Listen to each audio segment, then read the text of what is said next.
स्पर्धा विश्व ऑफिशियल या यूट्यूब प्लॅटफॉर्मवर तुम्हा सर्वांचं अगदी मनपूर्वक स्वागत आहे. तर आज आपण अर्थशास्त्राचे प्रश्न बघणार आहोत, जे गट ब पूर्व परीक्षा 2024 मध्ये विचारले गेलेले आहेत. तर यामध्ये याआधी आपण 2025 चे जे प्रश्न आहेत प्रिलिम्सचे गट ब पूर्व परीक्षेचे ते आपण घेतलेले आहेत. अशाच पद्धतीने ग्रुप सी चे पण ग्रुप बी चे पण आता आपल्याला पूर्ण सिरीजच घ्यायची आहे. हे जे प्रश्न आहेत तुम्हाला एमपीएससीच्या ज्या काही सरळ सेवा परीक्षा असतील किंवा एमपीएससीच्या ग्रुप बी च्या ग्रुप सी च्या ज्या काही परीक्षा असतील त्या सर्व स्पर्धा परीक्षांसाठी उपयुक्त आहे. फक्त गट ब ला विचारलाय म्हणून गट क मध्ये येणार नाहीत असं होऊ शकत नाही. तर गट ब आणि गट क दोन्हीसाठी तुम्हाला हे बेस्ट ऑप्शन आहे आणि अनालिसिस आपण चांगल्या पद्धतीने घेत आहोत. म्हणजे यामध्ये मी तुम्हाला डिटेल इन्फॉर्मेशन सुद्धा सांगत आहे. ट्रिक्स, लॉजिक, बाकीच्या सगळ्या गोष्टी, अप्रोचेस वगैरे ते सगळं तुमची रिव्हिजन इथेच होत आहे. आणि महत्वाची गोष्ट म्हणजे दररोज संध्याकाळी 7 वाजता आपला एक शॉर्ट व्हिडिओ असतो म्हणजे असतोच आणि तो परमनंट राहणार आहे या युट्यूब प्लॅटफॉर्मवर. त्यामधून तुम्हाला दररोज एखादी कन्सेप्ट आहे किंवा ते आपण घेत असतो, एखादे शॉर्ट ट्रिक आहे, अप्रोचेस आहेत किंवा आणखी सगळ्या महत्वाच्या गोष्टी आहेत करंट रिलेटेड सुद्धा. पण आता सध्या माझ्याकडे एवढा वेळ नाही, तर करंट रिलेटेड सुद्धा आपण घेतलं असतं, परंतु तेवढा पुरेसा वेळ नाही, म्हणून आपण एक शॉर्ट व्हिडिओ तरी दररोज आपल्या युट्यूबला अपलोड करत असतो. आणि महत्वाची गोष्ट की आपल्याच युट्यूबला पोल हे एक सेक्शन आहे, म्हणजे पोस्ट हे एक सेक्शन आहे, त्यामध्ये आपण पोल स्वरूपात प्रश्न घेत असतो. जे प्रश्न त्या माध्यमातून सुद्धा आपण सराव घेत असतो आणि त्याच्या खाली मी एक्सप्लेनेशन सुद्धा दिलेले असते, म्हणजे तिथेच तुम्हाला एक्सप्लेनेशन मिळते. तर याच्या जर तुम्हाला नोटिफिकेशन पाहिजे असतील, तुमच्यापर्यंत प्रत्येक नोटिफिकेशन पोहोचली पाहिजे असं जर तुम्हाला वाटत असेल, तुम्हाला खरंच बेनिफिट होत असेल, तर तुम्ही सबस्क्राईब करून ऑल नोटिफिकेशनवर क्लिक करणे गरजेचे आहे. हे माझी पॉलिसी नाही, हे यूट्यूबची पॉलिसी आहे. तर सबस्क्राईब केल्यानंतरच तुम्हाला ऑल नोटिफिकेशन येतील, मग त्या पोल स्वरूपात असो किंवा शॉर्ट व्हिडिओ असो किंवा लॉंग व्हिडिओ असो. जर तुम्हाला खरंच या चॅनलपासून फायदा होत असेल तर तुम्ही सबस्क्राईब करू शकता. शिवाय तुम्हाला जर आणखी नोटिफिकेशन पाहिजे असतील, अपडेट्स जे काही असतील, तर तुम्ही आपलं टेलिग्राम आहे स्पर्धा विश्व ऑफिशियल, ते सुद्धा जॉईन करू शकता. बाकी जे आजपर्यंत आपण लेक्चर घेतलेले आहेत त्याच्या लिंक तुम्हाला कमेंट बॉक्समध्ये मिळून जातील. बऱ्याच विद्यार्थ्यांना लिंक शोधता येत नाही, तर कमेंट बॉक्समध्ये शोधू शकता किंवा प्ले लिस्ट आहेत आपल्या, तिथे पण जाऊ शकता. ठीक आहे, ही ऍडिशनल इन्फॉर्मेशन झाली. चला मग आता तुमचा जास्तीचा वेळ न घेता मी सुरुवात करते प्रश्नांना. अर्थशास्त्राचे प्रश्न आपल्याला घ्यायचे आहेत. याआधी आपण बाकीचे सुद्धा प्रश्न घेतलेले आहेत, पॉलिटी, इकॉनॉमिक्स आणि बाकीचे सुद्धा आहेत. त्याच्या लिंक तुम्हाला कमेंट बॉक्समध्ये मिळून जातील. चला मग आता गट ब पूर्व परीक्षा 2024 मध्ये पहिला जो अर्थशास्त्राचा प्रश्न होता, प्रश्न आहे, खालीलपैकी कोणते विधान औद्योगिक कामगारांसाठीच्या ग्राहक किंमत निर्देशांकाबद्दल खरे आहे? असा प्रश्न आहे. अ ब क असे अ ब क ड 4 स्टेटमेंट आहेत आणि यामध्ये विचारलाय ग्राहक किंमत निर्देशांकाबद्दल खरे आहे असा प्रश्न विचारलाय. तर यामध्ये आता स्टेटमेंट पाहू. पहिले स्टेटमेंट म्हणते, हे भारतातील सर्व कामगारांना लागू होते, मग त्यांचे कार्यक्षेत्र कोणतेही असो. बघा काय म्हणते. दुसरं म्हणते की केवळ किमान वेतन निश्चित करण्यासाठी हे वापरले जाते. ओके. तिसरं स्टेटमेंट आहे, हे वस्तू आणि सेवांच्या एका निश्चित बास्केटवर आधारित आहे, जे कधीही बदलत नाही. आणि चौथा आहे की औद्योगिक कामगारांना वाजवी वेतन मिळून त्यांचे जीवनमान राखण्यास मदत करते. अशा पद्धतीने ऑप्शन दिलेले, म्हणजे स्टेटमेंट दिलेले आहेत. पर्यायी उत्तर आपल्याला शोधायचं आहे. यामध्ये फक्त क, ड आणि ब अशा पद्धतीने. तर या प्रश्नाचं योग्य उत्तर काय? आता बघा, यामध्ये वरीलपैकी सर्व ऑप्शन आहे का? नाही. साहजिक आहे, एक बरोबर असेल नाही तर 2 बरोबर असेल, कारण तसे ऑप्शनच आयोगाने बनवलेले नाही. मग यामध्ये आपण बघतो की फक्त फक्त क, फक्त ड, आणि ब असे ऑप्शन आहेत. तर यापैकी उत्तर काय? तर यामध्ये आपल्याला एलिमिनेट करायचं. आता एक एक आपण एलिमिनेट करू. पहिलं स्टेटमेंट बघा, हे भारतातील सर्व कामगारांना लागू होते, मग त्यांचे कार्यक्षेत्र कोणतेही असो. असं कसं होईल? कोणतेही कार्यक्षेत्र असेल आणि कोणत्याही कार्यक्षेत्राला लागू होईल. इथे ग्राहक किंमत निर्देशांकाबद्दल विचारलंय ना, मग कोणतेही कार्यक्षेत्र कसं काय होऊ शकते? आणि औद्योगिक कामगारांसाठी विचारलंय, म्हणून एलिमिनेट करा. चुकीचं आहे ते. तर एलिमिनेट केल्यानंतर एक ऑप्शन निघून जाईल, 4 ऑप्शन निघून जाईल. राहते का? क आणि ड. आता क आणि ड पैकी तुम्हाला डायरेक्ट बघायचंय. ब चा तुम्ही विचार करूच नाही, कारण याच्यामध्ये आपला वेळ जातो. कारण ब स्टेटमेंट उत्तरामध्ये नाहीच ना, मग आपण ब बद्दल कशाला विचार करायचा? मग क आणि ड बद्दल आपण बघितलं. क मध्ये काय सांगितलंय की हे वस्तू आणि सेवांच्या एका निश्चित बास्केटवर आधारित आहे, जे कधीही बदलत नाही. इथे सुद्धा निगेटिव्ह सेन्स आहे. सो क सुद्धा आपण एलिमिनेट करायला पाहिजे. आणि उरते काय मग? आणि तसं ड स्टेटमेंट बघू शकता, एक पॉझिटिव्ह स्टेटमेंट आहे असं म्हणू शकतो की कारण आणि लिंक आहे बघा, कीवर्डची लिंक आहे. औद्योगिक कामगारांसाठीच्या ग्राहक किंमत निर्देशांकाबद्दल विचारलंय. आणि ड मध्ये आहे ना, औद्योगिक कामगारांना वाजवी वेतन मिळवून त्यांचे जीवनमान चांगले राखण्यास हे मदत करते आणि त्याच्याशी रिलेट सुद्धा करते, म्हणून ड ला आपण प्रिफर करायला पाहिजे. सो ड बरोबर उत्तर आहे. समजलं तुम्हाला? अशा पद्धतीने मी तुम्ही लॉजिकली प्रश्न सोडवू शकता. एलिमिनेशन मेथडचा वापर करून प्रश्न सोडवू शकता. ठीक. चला मग आता समोरचा प्रश्न पाहू. प्रश्न आहे, खालीलपैकी कोणते मध्यवर्ती बँकेच्या गुणात्मक पतनियंत्रणाचे साधन नाही? मी तुम्हाला मध्यवर्ती बँक सांगितलेलं आहे. आरबीआय आपली मध्यवर्ती bank, reserve bank of India असं आपण त्याला म्हणतो. बरोबर आहे. स्थापना कधी झालेली आहे? 1935 मध्ये. कमिशन कोणतं होतं? यंग हेल्टन आयोग असं आपण म्हणू शकतो किंवा कमिशन असं म्हणू शकतो. आणि त्याचं राष्ट्रीयकरण कधी झालेलं आहे हे मात्र तुम्हाला कमेंट बॉक्समध्ये सांगायचं आहे की आरबीआयचं राष्ट्रीयकरण कधी झालेलं आहे. ठीक आहे. त्याचं मुख्यालय कुठे आहे? आता सध्या ते मुंबई या ठिकाणी आहे आणि याआधी ते कलकत्ता या ठिकाणी होतं, पण आता 1937 मध्ये ते कायमचं मुंबई या ठिकाणी हलवण्यात आलेलं आहे. पहिले गव्हर्नर जे होते सर ऑसबॉर्न स्मिथ होते आरबीआयचे सर्वात पहिले गव्हर्नर आपण असं म्हणू शकतो. आणि जेव्हा आपण भारतीय गव्हर्नरचा विचार करतो ते सी डी देशमुख हे होते आणि हे सुद्धा आपल्याला माहिती पाहिजे. आता सध्याचे गव्हर्नर कोण आहेत हे मात्र तुम्ही कमेंट बॉक्समध्ये सांगा. आता लक्षात ठेवा, आरबीआयचे काही पतनियंत्रणाचे साधने असतात ज्यावर म्हणजे एकूण पैशाचा पुरवठा आहे किंवा एकूण पत पैसा आहे त्यावर नियंत्रण करण्यासाठी प्रामुख्याने आरबीआय वापरत असते.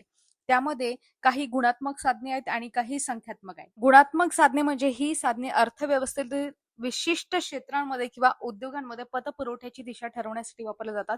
जसं कर्ज, तारण यातला फरक आहे. त्याच्यानंतर पतनियंत्रण आहे किंवा तुम्ही त्याला कोटिंग म्हणू शकता किंवा नैतिक मनधारणी आहे. त्याच्यानंतर प्रत्यक्ष कारवाई आहे, डायरेक्ट ऍक्शन म्हणू शकता. एखादी बँक आरबीआयच्या नियमाचं जर उल्लंघन करत असेल किंवा आदेश पालन करत नसेल तर तिच्यावर दंड आकारणे, तिच्यावर बंदी घालणे असं म्हणू शकता. किंवा ग्राहकांच्या पतनियंत्रणाचे जे काही नियम आहे, कन्झ्युमर क्रेडिट रेग्युलेशन वगैरे असं म्हणू शकता की पेमेंट डाऊन पेमेंट आहे त्याचे नियम बदलून कर्ज पुरवठा नियंत्रित करणे वगैरे अशा पद्धतीने. ते झाले गुणात्मक साधनं, काही गुणात्मक आहेत. पण आता काही संख्यात्मक आहेत. जसं आता बँक रेट ही संकल्पना सगळ्यांना माहिती असेल. व्यावसायिक बँका दीर्घकालीन कर्जासाठी आरबीआय कडून ज्या दराने पैसे घेतात त्याला बँक रेट असं म्हणतात. त्याच्यानंतर असते सीआरआर सगळ्यांना माहिती असेल, त्याला आपण रोख राखीव प्रमाण असं म्हणतो. व्यावसायिक बँकांना आपल्या एकूण ठेवींपैकी ठराविक रक्कम आरबीआय कडे ठेवावी लागते, त्याला आपण सीआरआर असं म्हणतो. आणि व्यावसायिक बँकांना आपल्या एकूण ठेवीपैकी ठराविक हिस्सा स्वतःकडे ठेवावा लागतो. मग ते रोख, सोने किंवा सरकारी रोख्यांच्या स्वरूपात ठेवावा लागतो. त्याला आपण म्हणतो एसएलआर. हे सुद्धा माहिती पाहिजे. एसएलआर म्हणजे वैधानिक तरलता प्रमाण. त्याच्यानंतर रेपो रेट आहे. व्यावसायिक बँका आपल्या अल्पकालीन गरजांसाठी आरबीआय कडून ज्या दराने कर्ज घेतात त्याला आपण रेपो रेट असं म्हणतो. म्हणजे बघा, बँक रेट कशाला म्हटलं जाते? व्यावसायिक बँका दीर्घकालीन कर्जासाठी आरबीआय कडून ज्या दराने पैसे घेतात ते त्याला म्हणतो बँक रेट. बँक रेट मध्ये दीर्घकालीन आणि रेपो रेट मध्ये अल्पकालीन. ठीक आहे, हा शब्द महत्वाचा आहे. रिव्हर्स रेपो रेट म्हणजे काय असते? मग ही सुद्धा संकल्पना विचारली जाते. व्यावसायिक बँका आपला अतिरिक्त पैसा ज्या दराने आरबीआय कडे जमा ठेवतात आणि त्यावर जे व्याज मिळवतात त्याला काय म्हणतो? Reserve repo rate. रिव्हर्स नाही ते, सॉरी, रिझर्व्ह रेपो रेट असं म्हणू शकता तुम्ही. त्याच्यानंतर खुल्या बाजारातील रोखे व्यवहार, ओपन मार्केट ऑपरेशन असं आपण म्हणतो. पक्की बाजारातील पैशांचा पुरवठा नियंत्रित करण्यासाठी आरबीआय द्वारे सरकारी रोख्यांचे म्हणजे जे काही सिक्युरिटीज असेल ती खरेदी विक्री केली जाते, त्याला आपण ओपन मार्केट ऑपरेशन असं म्हणतो. या प्रश्नाचं उत्तर काय होईल? ऑप्शन क्रमांक 4 असं आपण म्हणू शकतो. बाकीचे हे साधन आहेत तुम्हाला ते गुणात्मक साधनांमध्ये पाहायला मिळतात की उपभोग कर्जाचे नियंत्रण आहे, कर्ज तारण सीमांचे नियम आहे, आदेशांच्या मार्फत नियंत्रण आहे. हे सगळे आहेत ते गुणात्मक आहेत.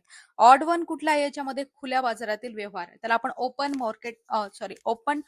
मार्केट ऑपरेशन असं म्हणतो, जे इथे दिलेले आहे ऑप्शन क्रमांक 4 मध्ये. ठीक आहे. त्याच्यानंतर आता पुढचा प्रश्न आहे की खालील विधानापैकी कोणते बरोबर आहे? यामध्ये आता सांगितले भारतीय हस्तोद्योग विकास महामंडळाची स्थापना 1958 साली करण्यात आली. करेक्ट आहे. पीएम विश्वकर्मा कौशल्य सन्मान योजना केंद्र शासन पुरस्कृत योजना आहे.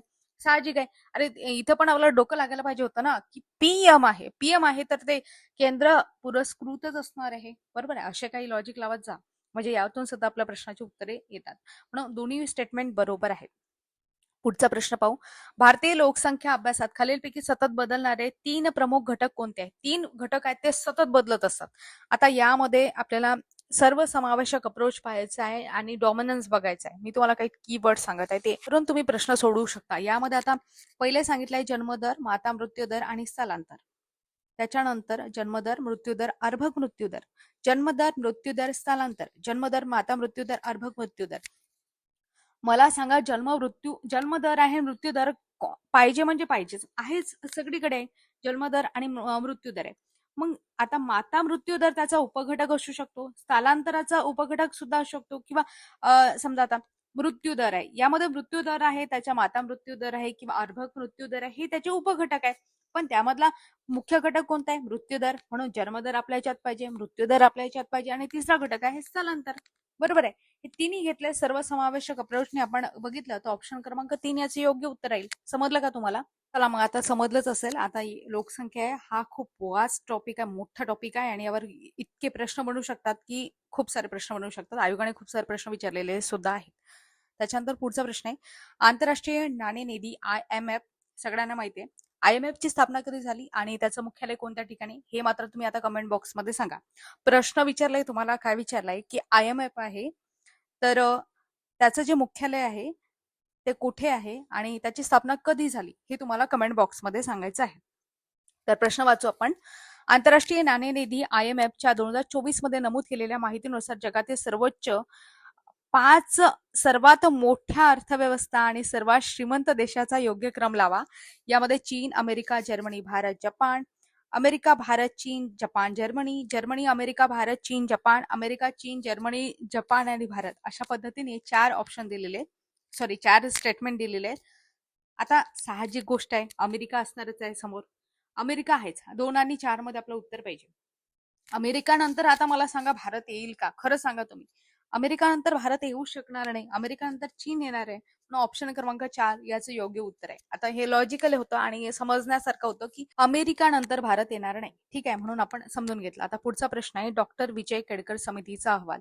ह्या ज्या समित्या आहेत मी त्या समित्या आता तुम्हाला सगळ्या सांगणार आहे आणि महत्वाच्या सगळ्या समित्या सांगणार आहे. तर डॉक्टर विजय केडकर समितीचा अहवाल हा रिकाम जागाशी संबंधित आहे. प्रशासकीय सुधारणा, व्यापारविषयक सुधारणा, वित्तीय क्षेत्रातील सुधारणा, अप्रत्यक्ष कर विषयक सुधारणा. तर विजय केडकर समिती आहे तिचा अहवाल अप्रत्यक्ष कर सुधारणा त्याच्याशी संबंधित आहे. आता सर्व महत्वाच्या समित्या मी तुम्हाला सांगणार आहे आणि त्या सुद्धा शांततेत, जे तुम्ही नोट करू शकता. त्यात पहिले आपण राजा चलैया समिती पाहू. राजा चलैया समिती सुद्धा प्रत्यक्ष अप्रत्यक्ष कर सुधारणांची सुरुवात आहे त्याच्याशी संबंधित होती. LK झा समिती सगळ्यांना माहिती असेल, अप्रत्यक्ष कर सुधारणा त्याच्याशी संबंधित होती. यांच्यामुळेच LK झा समितीमुळेच वॅट आहे, व्हॅल्यू ॲडेड टॅक्स आहे, तो लागू करण्याची शिफारस त्यांनी केली होती. बरोबर आहे. त्याच्यानंतर नरसिंह समिती हे माहिती असेल सगळ्यांना, 1991 ची सुद्धा आहे आणि 1998 ची सुद्धा आहे. नरसिंह समिती 1 1991 वित्तीय प्रणालीतील सुधारणा आहे, जसं SLR, CRR कमी करणे हे त्यांनी सांगितलं होतं. आणि नरसिंहन समिती 2 आहे 1998 ची, त्यांनी काय सांगितलं होतं? बँकिंग क्षेत्र सुधारणा सांगितल्या होत्या. नॉन परफॉर्मिंग असेट्स आहे त्याबद्दल व्यवस्थापन त्यांनी सांगितलं होतं. बँकांचे विलिनीकरण त्यामध्ये त्यांनी सांगितलं होतं. नाचिकेत मोर समिती आहे, नाचिकेत मोर समिती आहे, ते वित्तीय समावेशन पेमेंट बँक्स म्हणजे बँक्स आहे त्याच्याशी संबंधित होती. त्याच्यानंतर उर्जित पटेल समिती मौद्रिक धोरण आराखडा आहे त्याच्याशी संबंधित होती आणि त्यांनी महागाई मोजण्यासाठी CPI कन्झ्युमर प्राइस इंडेक्सचा वापर करावा असं सांगितलं होतं. त्यानंतर आबिद हुसेन समिती आहे, हे सगळ्यांना माहिती असेल, मागच्या प्रिलिम्सला त्यावर प्रश्न होता. लघु उद्योगांमधील SSI सुधारणा आणि आरक्षणाची मर्यादा कमी करणे हे त्यामध्ये सांगितलं होतं. त्याच्यानंतर सगळ्यात महत्वाचं म्हणजे MS स्वामीनाथन समिती आहे, राष्ट्रीय शेतकरी आयोग. शेतकऱ्यांच्या उत्पादन खर्चाच्या 50% नफा देण्याची शिफारस केली होती त्यांनी. आणि त्याच्यामध्ये आणखी सगळ्यात महत्वाच्या समित्या ह्या आता माहितीच असतील की दारिद्र्य आणि बेरोजगारीशी संबंधित YK अलग समिती आहे, हे सांगितलं होतं. कॅलरी मूल्यांवर आधारित दारिद्र्य रेषेची पहिली व्याख्या त्यांनी केली होती अलग गटाने, म्हणजे अलग समितीने. लाकडवाला समिती होती किंवा लकडावाला समिती म्हणू शकता. प्रत्येक राज्यासाठी स्वतंत्र दारिद्र्य रेषा निश्चित करणे हे त्यांनी सांगितलं होतं. सुरेश तेंडुलकर समिती माहिती आहे सगळ्यांना, ती तर उष्मांकाऐवजी शिक्षण आणि आरोग्यावरील खर्चाचा समावेश करण्याची शिफारस त्यांनी केली होती. त्याच्यानंतर रंगराजन समिती आहे, तेंडुलकर समितीने ज्या काही शिफारशी केल्या होत्या त्यावर पुनर्रचनात्मक आढावा घेण्यासाठी ही समिती स्थापन केली होती. अशा पद्धतीने महत्वाच्या समित्या माहिती पाहिजेत आपल्याला, त्या सुद्धा इथे तुम्हाला सांगितलेल्या आहेत. त्याच्यानंतर आता पुढचा प्रश्न आहे, रिकाम जागांमध्ये मानवी गरिबी निर्देशांकाच्या जागी बहुआयामी दारिद्र्य निर्देशांकाची संकल्पना मांडण्यात आली आहे. यामध्ये आता ऑप्शन दिलेले आहे, मानव विकास अहवाल 1997, नियोजन आयोगाचा अहवाल 2012, मानव विकास अहवाल 2010 आणि सुरेश तेंडुलकर समितीचा अहवाल 2009. यामध्ये आता मानवी गरिबी निर्देशांक विचारलेला आहे.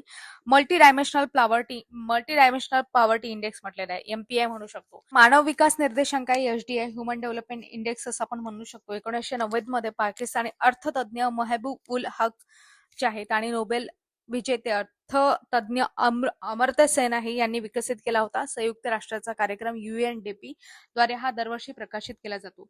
याचे मूल्य 0 ते 1 दरम्यान असते. जितका 1च्या जवळ तितका विकास जास्त असं आपण म्हणू शकतो. यामध्ये दीर्घ निरोगी आयुष्य आहे, ज्ञान, शिक्षण, योग्य राहणीमान याचे जे आहेत यावर आधारित काही आयाम आहेत, म्हणजे 3 आयाम आपण म्हणू शकतो. या 3 आयामावर आधारित हा निर्देशांक आहे. MPI बद्दल जर आपण बघितलं तर संयुक्त राष्ट्र विकास कार्यक्रम आहे UNDP आणि OPHI Oxford poverty and human development initiative द्वारे संयुक्तपणे दरवर्षी प्रसिद्ध केला जातो. निर्देशांकानुसार जर आपण बघितलं, एखादी व्यक्ती किंवा त्याचं कुटुंब असेल, या निर्देशांकानुसार जे काही संकेत आहे त्यानुसार 33.33% म्हणजे 1/3 किंवा त्यापेक्षा जास्त संकेतांमध्ये असेल तर ती बहुआयामी गरीब मानली जाते. हे सुद्धा आपल्याला माहिती पाहिजे. तर आता यानुसार जर आपण भारतातील काही राज्यांची कामगिरी बघितली तर सर्वाधिक गरीब लोकसंख्या असलेली राज्य आपल्याला पाहायला मिळतात. बिहार, तिथे सर्वाधिक गरिबी पाहायला मिळते. त्याच्यानंतर झारखंड आहे, त्याच्यानंतर मेघालय आहे आणि नंतर उत्तर प्रदेशचा क्रमांक लागतो. सर्वात कमी गरीब जर विचार केला आपण तर केरळ आहे, सर्वात कमी दारिद्र्य आहे तिथं. त्याच्यानंतर गोवा आहे आणि त्याच्यानंतर तामिळनाडू. आता एक गोष्ट लक्षात ठेवा, 1 नोव्हेंबर 2025 पासून केरळ हे अधिकृतपणे भारतातील अति दारिद्र्य मुक्त म्हणजे फ्री ऑफ एक्स्ट्रीम पॉवर्टी घोषित होणारं पहिलं राज्य आहे. हे सुद्धा आपल्याला माहिती पाहिजे. आणि साहजिक आहे, तिथे विकास जास्त आहे, तिथे एज्युकेशन जास्त आहे, सर्व एज्युकेटेड लोक आहेत, म्हणून त्यांना त्यांचा विकास कशा पद्धतीने आहे किंवा तिथे साक्षरता सुद्धा चांगल्या प्रकारची आहे, सगळ्या गोष्टी आहेत. तर फॅसिलिटीज सुद्धा चांगल्या आहेत आणि वेल डेव्हलप आहेत. तर केरळ हे जे आहे ते प्रथम क्रमांकावर आहे असं आपण म्हणू शकतो. लिंग गुणोत्तराच्या बाबतीत सुद्धा केरळ प्रथम क्रमांकावर आहे. ठीक आहे, पुढचा प्रश्न पाहू. खालील विधाने विचारात घ्या. स्थूल राष्ट्रीय उत्पन्नापेक्षा निव्वळ राष्ट्रीय उत्पादन नेहमीच कमी असते आणि स्थूल राष्ट्रीय उत्पादनात घसाऱ्याचा समावेश असतो, तर निव्वळ राष्ट्रीय उत्पादनात घसाऱ्याचा समावेश नसतो. हे दोन्ही स्टेटमेंट कसे आहेत? बरोबर आहे, म्हणून अ आणि ब दोन्ही पण बरोबर आहे. ऑप्शन क्रमांक 3 याचं योग्य उत्तर राहील. आता हे जे आहे हा डिटेल कन्सेप्ट आहे, त्यासाठी आपण एखादं सेपरेट लेक्चर घेऊ. पुढचा प्रश्न आहे, भारताच्या 2023-24च्या अर्थसंकल्पात खालीलपैकी कोणती विधान किंवा विधाने बरोबर आहेत? अर्थसंकल्प यावर हमखास प्रश्न पाहायला मिळतो. यामध्ये आता भरड धान्य श्री अन्न या नावाने सन्मानित करण्यात आले आहे असं आहे. दुसरं स्टेटमेंट आहे, किसान क्रेडिट कार्ड सुविधा वाढवण्यासाठी रुपये 23,000 कोटी तरतूद करण्यात आली आहे. चौथा आहे की राष्ट्रीय पशुधन मिशन करता रुपये 1,000 कोटी तरतूद करण्यात आलेली आहे. तर यापैकी योग्य उत्तर काय? केवळ ब, केवळ ब, क आणि वरीलपैकी सर्व. तर या प्रश्नाचं योग्य उत्तर आहे केवळ अ आणि ब. राष्ट्रीय पशुधन मिशन करता 1,000 कोटीची तरतूद करण्यात आली हे चुकीचं आहे आणि बाकीचे पहिले जे स्टेटमेंट आहेत ते कसे आहेत? बरोबर आहे. आता भरड धान्य श्री अन्न योजना याबद्दल आपल्याला माहिती पाहिजेच. हा योजनेला श्री अन्न असं का नाव देण्यात आलं? यासाठी काही पार्श्वभूमी आहे की 2023 हे वर्ष आंतरराष्ट्रीय भरड धान्य वर्ष म्हणजे इंटरनॅशनल इयर ऑफ मिलेट्स म्हणून घोषित करण्यात आलं होतं. आणि भारतीय संस्कृतीत कुठल्या शुभ गोष्टीची सुरुवात करताना आपण श्री हा शब्द वापरतो, म्हणून श्री अन्न योजना असं आहे. आणि अन्न म्हणजे आपण म्हणतो की ते आपलं अन्न हे पूर्ण ब्रह्म, अशा पद्धतीने याला श्री अन्न हे नाव पडलं. यामध्ये प्रामुख्याने ज्वारी आहे जसं आणि बाजरा आहे, रागी, नाचणी आहे आणि लहान भरड धान्य सावा, त्याच्यानंतर म्हणजे प्रोसो मिलेट आहे, कोडो मिलेट आहे किंवा कुटकी म्हणू शकता, कंगणी म्हणू शकता, यांचा समावेश होतो. कंगणी म्हणजे फॉक्सटेल मिलेट आहे, लिटल मिलेट आहे, मिलेट्स सगळे एकत्र लक्षात ठेवा, मिलेट्स आहेत भरड धान्य, त्या सगळ्यांचा समावेश यामध्ये होतो. 2023 पासून सुरुवात झालेली आहे हे आपल्याला माहिती पाहिजे. पुढचा प्रश्न आहे, भारतीय रहिवाशांसाठी खालीलपैकी कोणते परवानगी असलेले विदेशी चलन व्यवहार इलेक्ट्रॉनिक पद्धतीने पार पाडण्यासाठीचे अधिकृत व्यासपीठ नाही? आता प्रश्न बघा किती ट्रिकी पद्धतीने विचारलेला आहे. अधिकृत व्यासपीठ नाही. यामध्ये आता ऑप्शन दिले. एक, मान्यता प्राप्त स्टॉक एक्सचेंज. मान्यता प्राप्त म्हणजे अधिकृतच असणार ना, एलिमिनेट करा. भारतीय रिझर्व्ह बँक अधिकृत व्यासपीठ, 100% अधिकृत व्यासपीठ आहे, एलिमिनेट करा, नाही विचारलंय. तिसरं सांगते, फॉरेक्स ट्रेडिंग सेवा देणारे कोणतेही ऑनलाईन व्यासपीठ, कोणतेही कसं काय असू शकते, त्याला अधिकृत मान्यता सांगितलेली आहे त्यांनी. आणि कीवर्ड पकडून तुम्ही पकडू शकता, अधिकृत, अधिकृत म्हटलेलं आहे ना, रिकॉग्नाइज, ऑथराइज असं आपण म्हणू शकतो. हे शब्द यायला पाहिजेत. आणि रिकॉग्नाइज, ऑथराइज हे शब्द 1, 2 आणि 4 मध्ये पाहायला मिळतात, परंतु 3 मध्ये नाही पाहायला मिळत आपल्याला. 4 मध्ये सांगितलंय की परकीय चलनात व्यवहार करण्यासाठी भारतीय रिझर्व्ह बँकेने प्राधिकृत केलेली एखादी बँक. आता रिझर्व्ह बँकचा आहे, त्यावर आपला विश्वास आहे, ती आपली मध्यवर्ती बँक आहे. आता त्याच्याशिवाय आपण वरिष्ठ बँक नाहीच आपली कुठली आपल्या भारतामध्ये. तर तिन्ही गोष्टी कशा आहेत, तर अधिकृत आहे, प्राधिकृत आहे असं आपण म्हणू शकतो. मात्र तिसरं कोणतेही व्यासपीठ कसं काय चालणार आहे, म्हणून ऑप्शन क्रमांक 3 याचं योग्य उत्तर आहे. ठीक आहे. आता हे लॉजिकल प्रश्न होता, आपण तो सोडवला. आता पुढचा प्रश्न आहे, भारतीय राष्ट्रीय सहकारी विपणन संस्थेचे मुख्य उद्दिष्ट कोणते आहे? मुख्य उद्दिष्ट विचारलेले आहे. यामध्ये कर्ज वाटप करणे, ग्रामीण उद्योगीकरणाला चालना देणे, कृषी मालाचे सहकारी तत्वावर विपणन करण्यास प्रोत्साहन देणे. कीवर्ड आपण पकडले सहकारी तत्वावर विपणन. विपणन क तर आपल्या स्टेटमेंटमध्ये पाहिजे म्हणजे पाहिजेच, बरोबर आहे. म्हणजे 1 आणि 2 एलिमिनेट करा. स्वस्त दरात कृषी उत्पादन विकणे, असं कसं काय होईल? स्वस्त दरात कृषी उत्पादन विकणे हे कृषी सहकारी विपणन संस्थेचं मुख्य उद्दिष्ट आहे का? नाही. मग क याचं योग्य उत्तर आहे की कृषी मालाचे सहकारी तत्वावर विपणन करण्यास प्रोत्साहन घेणे. इथे तुम्हाला काही लॉजिक मी तुम्हाला सांगितलं, जर तुम्हाला समजलं असेल तर तुम्ही ती वापरू शकता. ठीक आहे. पुढचा प्रश्न आहे, भारतीय अर्थसंकल्पासंदर्भात खालीलपैकी कोणते विधान बरोबर आहे? यामध्ये आता भारतीय अर्थसंकल्पाचा दस्तावेज एकूण जमा खर्च दर्शवतो, करेक्ट आहे. भारतीय अर्थसंकल्पाचा दस्तावेज राजकोषीय तूट दर्शवतो, करेक्ट आहे. भारतीय अर्थसंकल्पाचा दस्तावेज प्राथमिक तूट दर्शवतो, हे सुद्धा करेक्ट आहे. भारतीय अर्थसंकल्पाचा दस्तावेज परिणामकारक महसुली तूट दर्शवतो, सगळे बरोबर आहे. म्हणून वरीलपैकी सर्व याचं योग्य उत्तर आहे. पुढचा प्रश्न आहे, हरित क्रांती, सोनेरी क्रांती, निळी क्रांती, पिवळी क्रांती. आता ह्या क्रांत्या सगळ्यांना माहिती असेल. तर हरित क्रांतीमध्ये सांगितलं काय आहे, तर हरित क्रांतीमध्ये काय असणार आहे की अन्नधान्य उत्पादन. सो 3 त्याचं उत्तर. सोनेरी क्रांती, सोनेरी क्रांती फळांचं उत्पादन, गोल्डन रिव्होल्युशन त्याच्याशी संबंधित आहे. निळी क्रांती साहजिक आहे, मत्स्य उत्पादन आहे, क च 2 असणार आहे. आणि त्याच्यानंतर पिवळी क्रांती तेलबिया उत्पादन याच्याशी संबंधित आहे, बरोबर आहे. 3, 4, 2, 1 या प्रश्नाचं योग्य उत्तर आहे. पुढचा प्रश्न आहे, भारतीय संविधानातील अनुच्छेद रिकाम जागामध्ये केंद्रीय अर्थसंकल्पाची परिभाषा केलेली आहे. केंद्रीय अर्थसंकल्पाची परिभाषा कुठे केलेली आहे? 112 मध्ये, 113 मध्ये, 116 मध्ये, 120 मध्ये. प्रश्नाचं योग्य उत्तर आहे 112. आता एक गोष्ट लक्षात ठेवा, भारतीय राज्यघटनेमध्ये तुम्हाला कुठे असं दिसतंय का की अर्थसंकल्प हा शब्दाचा उल्लेख तुम्हाला कुठे दिसणार नाही. तिथे उल्लेख केलेला आहे त्याऐवजी वार्षिक वित्तीय विवरणपत्र, अॅन्युअल फायनान्शियल स्टेटमेंट असा शब्द प्रयोग केलेला आहे. तर यामध्ये आता कलम 112 मध्ये वार्षिक वित्तीय विवरणपत्र आहे, अॅन्युअल फायनान्शियल स्टेटमेंट आहे, की राष्ट्रपती 112 मध्ये सांगितलेलं आहे केंद्रीय अर्थसंकल्पाच्या बाबतीत. आणि ते जर आपण राज्य अर्थसंकल्पाच्या बाबतीत जर बघितलं तर कलम 202 मध्ये सांगितलंय वार्षिक वित्तीय विवरणपत्र. 112 नुसार कुठे? केंद्रीय पातळीवर. 202 नुसार कुठे? तर राज्य पातळीवर. हे सुद्धा आपल्याला माहिती पाहिजे. केंद्रीय पातळीवर राज्यघटनेचा भाग 5 मध्ये सांगितलेला आहे आणि राज्य पातळीवर राज्यघटनेचा भाग 6 मध्ये सांगितलेला आहे. ठीक आहे. आता ह्या तरतुदी मी तुम्हाला परत सांगते. आता सगळे स्टेटमेंट मी तुम्हाला सांगते ज्या महत्वाच्या आहेत आणि पुढे आयोग विचारू शकते. 112 मध्ये वार्षिक वित्तीय विवरणपत्र सांगितलेलं आहे. राष्ट्रपती प्रत्येक वर्षासाठी 1 एप्रिल ते 31 मार्च डेट लक्षात ठेवा. केंद्र सरकारचे अंदाजित उत्पन्न आहे आणि खर्चाचे विवरणपत्र संसदेच्या दोन्ही सभागृहांपुढे ठेवण्याची व्यवस्था करतात. कलम 109 नुसार धनविधेयकाबाबत विशेष कार्यपद्धती सांगितलेली आहे. धनविधेयक केवळ लोकसभेतच मांडले जाऊ शकते, राज्यसभेत नाही. हे सुद्धा महत्वाची गोष्ट आहे, लक्षात ठेवा. राज्यसभेला 14 दिवसाच्या आत मंजूर ते करावे लागते. राज्यसभेने केलं तर केलं, नाही केलं तर नाही केलं, तरी सुद्धा ते लोकसभेत जर पारित झालं म्हणजे पारित झालं. धनविधेयकाबाबत विशेष कार्यपद्धती सांगितलेली आहे आणि धनविधेयकाची व्याख्या कुठे सांगितली आहे? कलम 110 मध्ये सांगितलेली आहे. मी केंद्राच्या बाबतीत सांगत आहे. ठीक आहे. आणि एखादं विधेयक आहे किंवा नाही हे ठरवण्याचा अधिकार कोणाला आहे? लोकसभेच्या सभापतीला असतो. हे सुद्धा माहिती पाहिजे. त्याच्यानंतर 113 मध्ये संसदेतील अंदाजपत्रकासंबंधी कार्यपद्धती सांगितलेल्या आहेत. बरोबर आहे. 114 मध्ये विनियोजन विधेयक याबद्दल सांगितलेले आहे. संसदेने विधेयक मंजूर केल्याशिवाय केंद्र सरकारला भारताच्या संचित निधीतून 1 रुपया खर्च करता येत नाही. कलम 114 नुसार. ठीक आहे.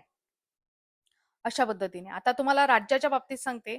202 नुसार वार्षिक वित्तीय विवरणपत्र राज्यासाठी सांगितलेले आहे आणि राज्यपाल प्रत्येक वित्तीय वर्षासाठी राज्याचे अंदाजित उत्पन्न हे खर्चाचे विवरणपत्र विधिमंडळासमोर विधानसभा किंवा विधान परिषद त्यासमोर ठेवण्याची व्यवस्था करतात. कलम 198 मध्ये धन विधेयकाबाबत विशेष कार्यपद्धती सांगितलेल्या आहेत. धन विधेयक हे केवळ विधानसभेतच मांडले जाऊ शकते, विधान परिषदेत नाही. विधान परिषदेला ते 14 दिवसाच्या आत परत करावे लागते. ठीक आहे. तसंच सेम तरतुदी आहेत, फक्त आर्टिकल बदलतात. कलम 199 मध्ये सांगितले धन विधेयकाची व्याख्या. आता मला सांगा, केंद्र पातळीवर धन विधेयकाची व्याख्या 110 मध्ये, राज्य पातळीवर 199 मध्ये. 199 आहे ते लक्षात ठेवा. त्याच्यानंतर 203 मध्ये विधिमंडळातील अंदाजपत्रकासंबंधी कार्यपद्धती सांगितलेली आहे आणि विनियोजन विधेयक 204 नुसार सांगितलेलं आहे. हे सगळं विचारलेलं आहे, जे आपण माहिती घेतली. ठीक आहे. अशा पद्धतीने आपण हा प्रश्न बघितला. आता पुढचा प्रश्न आहे की खालीलपैकी कोणते विधान सत्य आहे? स्थूल देशांतर्गत उत्पन्नामध्ये नागरिकांनी देशाबाहेर कमावलेले उत्पन्न समाविष्ट नसते. आणि दुसरं आहे की स्थूल देशांतर्गत उत्पन्नामध्ये नागरिकांनी देशाबाहेर कमावलेले उत्पन्न समाविष्ट असते. या दोन पैकी तर एक असणार आहे, दोन्ही कधीच नसणार. म्हणजे 3 आणि 4 तसंच एलिमिनेट करता येते. एक तर अ बरोबर आहे, एक तर ब बरोबर आहे. मग कोणतं बरोबर आहे? स्थूल देशांतर्गत उत्पन्नामध्ये नागरिकांनी देशाबाहेर कमावलेले उत्पन्न समाविष्ट नसते. म्हणजे ग्रॉस डोमेस्टिक प्रोडक्ट मध्ये. आता एक गोष्ट लक्षात घ्या, देशाबाहेरचे उत्पन्न जीडीपी मध्ये का नसते हे तुम्ही लक्षात घ्या. जीडीपीचा अर्थ होतोय की देशाअंतर्गत, डोमेस्टिक हा शब्द वापरला आहे, त्याचा अर्थ आहे की डोमेस्टिक म्हणजे देशाअंतर्गत जे उत्पादन होते तेच. देशाबाहेरचं उत्पादन यामध्ये समाविष्ट असणार का? नाही. जीडीपीचा अर्थ देशांतर्गत हा होतो की जीडीपीचा मुख्य उद्देश आपल्या देशाच्या भौगोलिक सीमेच्या आतच किती आर्थिक हालचाल झाली हे मोजणे असते. म्हणजे एखादी कुठली व्यक्ती आहे यापेक्षा तिने कुठे काम केलेलं आहे हे जीडीपी मध्ये पाहिलं जाते. हे सुद्धा माहिती पाहिजे. समजा एखादा भारतीय नागरिक अमेरिकेत नोकरी करून पैसे कमवत असेल तर तो अमेरिकेच्या जमिनीचा संसाधनाचा वापर करून तिथे उत्पादन करत आहे, त्यामुळे त्याचे उत्पन्न अमेरिकेच्या जीडीपी मध्ये मोजले जाईल, भारताच्या नाही. समजलं तुम्हाला? आता जीएनपी सुद्धा एक कन्सेप्ट असते, दोन्ही यातला फरक समजून सांगते की आता जीडीपी आणि जीएनपी म्हणजे काय. जीडीपी म्हणजे ग्रॉस डोमेस्टिक प्रोडक्ट, स्थूल देशांतर्गत उत्पन्न, आणि जीएनपी म्हणजे स्थूल राष्ट्रीय उत्पन्न. जीडीपीचा जेव्हा आपण विचार करतो त्यावेळेस जागा आणि सीमा, त्याचं लोकेशन पाहिलं जाते. जीडीपी मध्ये देशांतर्गत म्हटलं जाते. आणि जेव्हा तुम्ही जीएनपी म्हणता त्यावेळेस नागरिकत्व हे सगळ्यात महत्वाचं पॉइंट आहे. नागरिकत्व पाहिलं जाते, सिटिझनशिप महत्वाची आहे. मोजणी कशी होते जीडीपी मध्ये? जीडीपी मध्ये देशाच्या सीमेच्या आत झालेले एकूण उत्पादन मोजले जाते, तर जीएनपी मध्ये देशाच्या नागरिकांनी देशात कमवो किंवा परदेशात कमवो त्याचं उत्पन्न मोजलं जाते. मधला तुम्हाला फरक अशा पद्धतीने आपण समजून घेतला. आणि अशाच पद्धतीने बाकीचे पूर्ण सिरीज आहे, बाकीचे सुद्धा प्रश्न पण घेतलेले आहेत, ते तुम्ही पाहू शकता. पुढे आता इथे जे प्रश्न आहेत ना ते करंटचे प्रश्न आहेत. नंतर आपल्याला जे आहेत राज्य व्यवस्थेचे प्रश्न घ्यावे लागतील. तर जमलं तर आपण ते सुद्धा घेऊ. तर अशाच पद्धतीने पूर्ण सिरीज आहे, तुम्ही पाहू शकता. भेटूया पुढील भागामध्ये. तोपर्यंत तुम्हा सर्वांचे आभार. धन्यवाद.